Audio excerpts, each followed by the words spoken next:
There's been a lot of talk out of Buffalo, and the Ryans aren't holding any punches heading into 2016. So, speaking to Monday Morning Quarterback, Rex Ryan calling out former Bill Mario Williams for not being the only team player while with the Bills.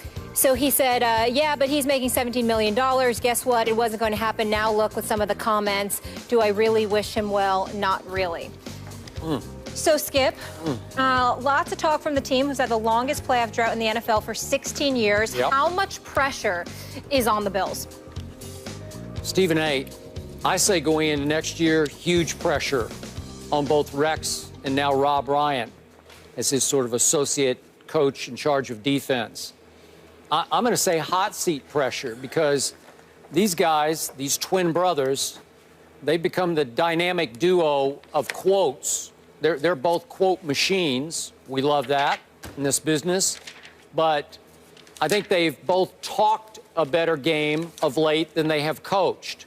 And I look at what Rob did or didn't do in New Orleans. Obviously, he had come from Dallas, where that last year in Dallas, they ranked 24th in points allowed and had some absolute debacles. Then he goes to New Orleans and had the one big year where they ranked 4th. And then the next 2 years, 31st and 31st. Not great. Now, Rob's excuse to Monday Morning Quarterback was that the Seattle scheme was forced on him from above. I don't know if he meant from the GM or the head coach or whatever, but that he was forced to change the scheme that had worked his first year in New Orleans. I don't know about that, but that's his story, sticking to it. And then we look at what Rex has done or hasn't done since his AFC Championship game visits with the Jets. Starting in 2011, he went 8-8, 6-10, 8-8, 4-12. Then his first year, last year in Buffalo, 8-8. It's not very good.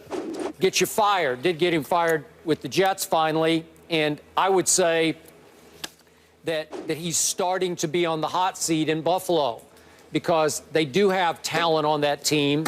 And now we'll see if that defense can start playing Ryan-esque defense. Can it start living up to its head coach and now its defensive coordinator, the Ryan twins?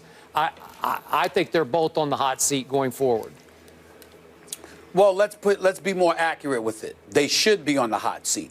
With the money that the Buffalo Bills invested in Rex Ryan, we don't know if it's officially going to be the case, but they should be on the hot seat. It's for a couple of reasons. First of all, let me say this about Rob Ryan. My problem with Rob Ryan, I believe that the man is hard-headed. First of all, when you look like a straight vagrant off the street half the time because you can't even get a damn haircut, you would have had a head coaching job if you looked the part. I know that's crazy to say, but it's entirely possible. Yep. You have to look the part. Presentation matters. I don't think it's crazy either. And if presentation matters with the players, you know good and well it needs to matter with the coach. So the fact that he's never addressed that and he's so hard-headed when it comes to that, one could easily surmise that he was probably hard-headed when it came to listening to his boss, Sean Payton. He might have done so, but done so begrudgingly, which may have something to do with the fact that he had the 31st ranked defense the last 2 years, and he got booted out of New Orleans. So let's be clear about that.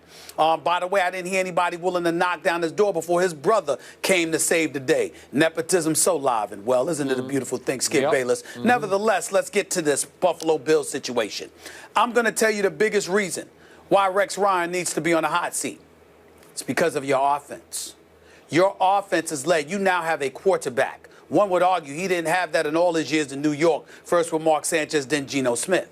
Okay? Secondly, you have Tyrod Taylor, because we know this. This man, not only phenomenal running the football as a quarterback, so he's a dual threat, but only threw 9 interceptions. And as a team, they only turned over the ball 19 times. Those are both franchise records in terms of, of level production. You don't usually expect that from a Rex Ryan offense. But that's what they gave you in Buffalo. And since defense is supposed to be your signature, why the hell are you missing the playoffs if your offense showed up and produced? That's a problem, because now we're looking at this defense. We prided ourselves on looking at Rex Ryan as being somebody who adapted to the talent as he had, as opposed to forcing them to adapt to his 3-4 scheme. Now, I'm no big fan of Mario Williams. I think he spent half his career stealing money. Even though I think he can play, I question his level of dedication. But nevertheless, 2 years prior to Rex Ryan arriving, they registered 111 sacks, including 54 the year before he arrived. Last year, they went from 54 sacks to Rex Ryan's first year when they went to 21. 54 to 21. You had 3 Pro Bowlers on your defensive line. Last year, you had 0. And so when I look at it from that perspective, to me, that's about Rex Ryan.